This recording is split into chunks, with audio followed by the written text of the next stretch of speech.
अस्सलाम वालेकुम। Inside story के साथ मैं हूं राव कामरान।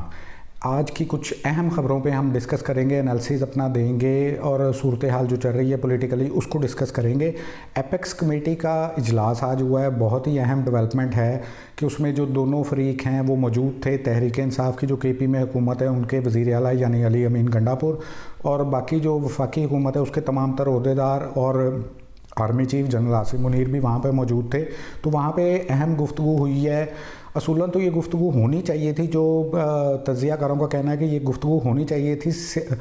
मुकम्मल तौर पर दहशत गर्दी के हवाले से जो कोशिशें हैं उसके हवाले से ये इजलास बुलाया गया था और उसी पे फोकस होना चाहिए था। ख़ास तौर पर जो अफ़गानिस्तान के आजकल हमारे साथ मसाइल चल रहे हैं उन पर डिस्कशन होनी थी। ताहम शहबाज शरीफ, उनके बारे में कुछ कहना तो नहीं चाहिए, ताहम सारी दुनिया जानती है कि उनका जो जहानत का मेयार है वो क्या है। उन्होंने आज के इजलास में भी टोटल सियासी गुफ्तगू की और मुख्तलिफ मामलात पे डिस्कशन करने के बाद जो मीडिया को रिलीज़ की गई चीज़ें उनमें उन्होंने जो 26 नवंबर का एहतजाज है उसके हवाले से सियासी तौर पे गुफ्तगू करने की कोशिश की। तहरीक इंसाफ के जो मुख्तलिफ़ किस्म के इल्ज़ामात हैं उनके हवाले से अपनी वजाहत पेश करने की कोशिश की। हालांकि ये था कि एपेक्स कमेटी के इजलास में ऐसी गुफ्तगू बनती नहीं थी। ताहम जब उन्होंने ये गुफ्तगू कर ली तो अली अमीन गंडापुर जो आजकल तहरीक इंसाफ की वाज़े तौर पे नुमाइंदगी कर रहे हैं उन्होंने इसका मुंह तोड़ जवाब दिया। उन्होंने शहबाज शरीफ को ये रियलाइज़ करवाया कि सबसे पहले तो आपको इस टॉपिक पे, इस फोरम पे, इतने बड़े फोरम पे ये डिस्कशन नहीं करनी चाहिए थी। और ये तमाम तर जो मामलात हैं ये सियासी मामलात हैं जो हुकूमत और तहरीक इंसाफ अपने मुज़ाकरात का अमल जो जारी है उसमें भी डिस्कस किया जा सकता है। जबकि इन चीज़ों को एपेक्स कमेटी में जहाँ पे तमाम तर सूबों के नुमाइंदे मौजूद हैं, वज़ीर आला मौजूद हैं, मिलिट्री इस्टेब्लिशमेंट मौजूद है, आर्मी चीफ खुद मौजूद थे, दीगर हुकूमती ओहदेदार भी मौजूद थे, वहाँ पर डिस्कस नहीं होना चाहिए। और उन्होंने साथ साथ एक बड़ी अहम बात जो कही है वो ये कही है कि जो इजलास में ये तमाम तर डिस्कशन हुई है उसका जवाब देते हुए उनका ये कहना था कि सरहदों की जो हिफाजत है वो जिनकी ज़िम्मेदारी है उसको यकीनी बनाएं तो केपी में दहशत गर्दी की लहर में वाज़े कमी आ सकती है। अब अली अमीन गंडापुर का जिनकी तरफ इशारा था वो तो सभी जानते हैं और उनको उन्होंने एहसास दिलाया है कि वो अपनी ज़िम्मेदारियां पूरी करें ताकि ये तमाम तर मामलात हल हो सकें। आज का जो बड़ा इशू था वो यही एपेक्स कमेटी था। दूसरी जानिब अगर हम देखें तो जो तहरीक इंसाफ है उसको मुसलसल जो है वो रिलीफ मिलने का सिलसिला जारी है। आज भी दहशत गर्दी की अदालत से 250 के करीब जो मुल्ज़िमान थे जिन्हें 26 नवंबर के हवाले से गिरफ़्तार किया गया था और मुख्तलिफ़ एलिगेशन उनके ऊपर लगाए गए थे, दहशत गर्दी के मुकदमात दर्ज किए गए थे, उन तमाम को जो है वो अदालत ने रद्द करते हुए 250 के करीब मुल्ज़िमान को फौरी तौर पर रिहा कर दिया है अगर उनकी दोबारा किसी केस में गिरफ्तारी ना हो। जैसा कि हुकूमत के और तहरीक इंसाफ के दरमियान मुज़ाकरात में भी ये बात चल रही है कि इनको अगर अदालत से रिलीफ मिलता है तो हुकूमत मदाखलत नहीं करेगी। अब आने वाले दिनों में हम ये देखेंगे कि इस रिलीफ के ऊपर हुकूमत क्या करती है नहीं करती। बहरहाल आज ये अदलिया से मिलने वाला एक बड़ा रिलीफ है जिससे तहरीक इंसाफ के जो मौक़िफ़ है उसको भी तक़वियत मिलती है और इन तमाम मामलात को मिलती है। जबकि इसके ऊपर हमने देखा है जब जो 9 मई के जो मुजरिमान थे उनकी जो सज़ा माफ़ी का अमल या जो कुछ कोर्ट्स में जिस तरह लोगों को रिलीफ मिल रहा है, हालांकि ये तमाम चीज़ें मेरे हिसाब से तो मेरिट पे चल रही हैं। अदलिया देखती है सबूत, गवाहान, इन चीज़ों के हवाले से। वैसे ही आपने हज़ारों लोगों को पकड़ के इन केसेस में हुकूमत ने अंदर किया हुआ है, सबूत कोई है नहीं, तो जैसे ही वो अदालतों में पेश होते हैं या ज़मानतों की दरख्वास्तें दायर होती हैं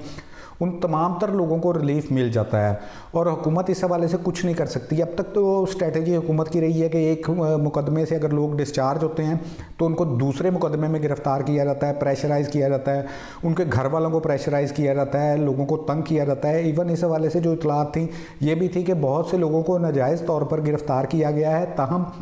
अब ये खुशाइंद है कि मुज़ाकरात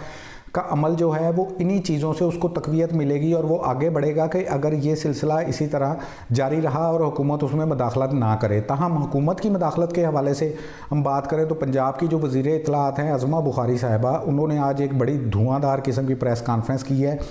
काफ़ी उसमें उन्होंने रोना धोना किया है, काफ़ी लंतरानियाँ हुई हैं। ये तमाम तर चीज़ें जो हैं वो उज़मा बुखारी ने आज की हैं जिनका राउंड एंड राउंड एक ही मकसद नज़र आता है कि वो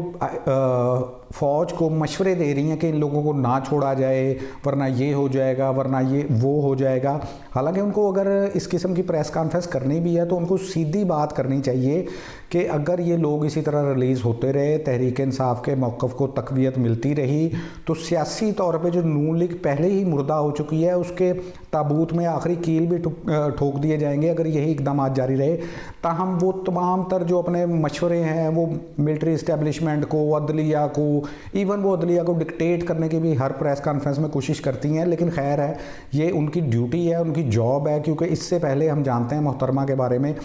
कि वो किसी और सियासी जमात यानी कि पीपल्स पार्टी में भी रही हैं, तब वो इसी तरह के इल्ज़ामात नून लीग पे लगाती थी। अब वो नून लीग में है तो वो इसी तरह धुआंधार प्रेस कॉन्फ्रेंस करके तहरीक इंसाफ पे इल्ज़ामात लगा रही हैं। और वक्त बदलने की बात है, कभी ऐसा भी हो सकता है कि मुस्तकबिल में तहरीक इंसाफ बरसरे इक़्तिदार हो तो उज़्मा बुखारी साहिबा नून लीग के ऊपर दोबारा और पीपल्स पार्टी के ऊपर इसी तरह के इल्ज़ामात लगा रही हों। ताहम उनकी बात को मैं समझता हूँ ज़्यादा ना कोई जो संजीदा हल्के हैं वो उनकी बात से कोई मुतासिर होते हैं, ना उनकी बात को सीरियस लिया जाता है। लेकिन चूँकि आज उन्होंने एक बड़ी प्रेस कॉन्फ्रेंस की जिसमें काफ़ी मशवरे दिए, मुख्तलिफ उनके मौक़िफ़ थे कि 9 मई के लोगों को नहीं छोड़ना चाहिए। ज़ाहिर है ये मशवरा डायरेक्ट उन्होंने फ़ौज को दिया है कि मज़ीद लोगों की जो माफ़ी की दरख्वास्तें हैं वो कबूल ना की जाएँ, ये हो जाएगा, वो हो जाएगा, ये डिजिटल दहशतगर्द है, इस तरह की बातें करने के बाद एंड पे वो जाके पंजाब हुकूमत की जो सो कॉल्ड परफॉर्मेंस है उसके ऊपर थोड़ा बहुत डिस्कस करती हैं। ताहम जो मैंने जैसे पहले कहा, सीरियस जो लोग हैं वो उनकी बातों को सीरियस नहीं लेते बल्कि एज आ मजाक ही लिया जाता है। तीसरा जो आज का इशू है कि हुकूमत जो है मुसलसल जो इस तरह के इक़दाम हैं उनसे बहुत परेशान है। हुकूमती वज़रा मुख्तलिफ टॉक शोज़ में दीगर जगह पे आके कभी डिजिटल दहशतगर्द, कभी किस किस्म का इल्ज़ाम, कभी किस किस्म का इल्ज़ाम लगाते हैं, जबकि इस तमाम सूरत हाल से नज़र आता है कि वफाकी हुकूमत जो है वो बैक फुट पे चली गई है, तहरीक इंसाफ फ्रंट फुट पे आगे खेल रही है। क्योंकि तहरीक इंसाफ के रहनुमाओं को अच्छी तरह पता है कि इस सूरत हाल से उनको मुसलसल सियासी तौर पे फ़ायदा ही हो रहा है, और जितना इस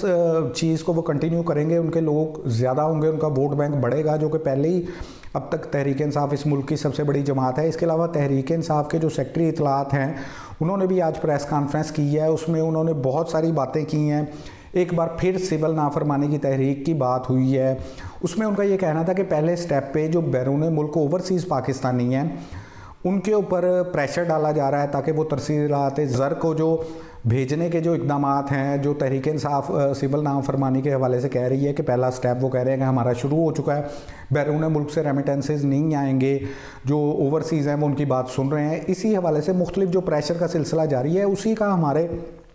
अगर आप देखें तो जो वज़ीर आज़म शहबाज शरीफ की जो गुफ्तगू है उसमें भी ये इशारा दिया गया कि बैरून मुल्क बैठे लोग किसी के इशारों पे ऐसा कर रहे हैं, हालांकि वो बैरून मुल्क बैठे लोग जो हैं वो पाकिस्तानी हैं, ओवरसीज़ पाकिस्तानी हैं, तरसीलात ज़र यहाँ पे भेजते हैं, हमारी मईशत में अहम किरदार अदा करते हैं। ताहम शहबाज शरीफ साहब उनको डिजिटल दहशतगर्द करार देने पे तुले हुए हैं सिर्फ़ एक सियासी मुखालफत की वजह से। तो मेरा तो ये मशवरा है कि हुकूमत को होश के नाखुन लेने चाहिए, इन तमाम तर जो इक़दाम हैं इनको अच्छे तरीके से टैकल करें। लेकिन जैसा कि आप जानते हैं नून लीग की हुकूमत के जो माजी में भी हाल रहे हैं, इनके जिस तरह के फ़ैसले रहे हैं अब भी वही रहेंगे और मुस्तकबिल में भी यही रहेंगे, क्योंकि वो ख़ुद जिनको डिजिटल दहशतगर्द कर रहे हैं कह रहे हैं या उनके हवाले से इल्ज़ाम लगा रहे हैं, उनका मुकाबला करने की कोशिश तो पूरी करते हैं सोशल मीडिया पर, ताहम उनका कोई बस नहीं चल रहा। आज के लिए इतना ही, थैंक यू।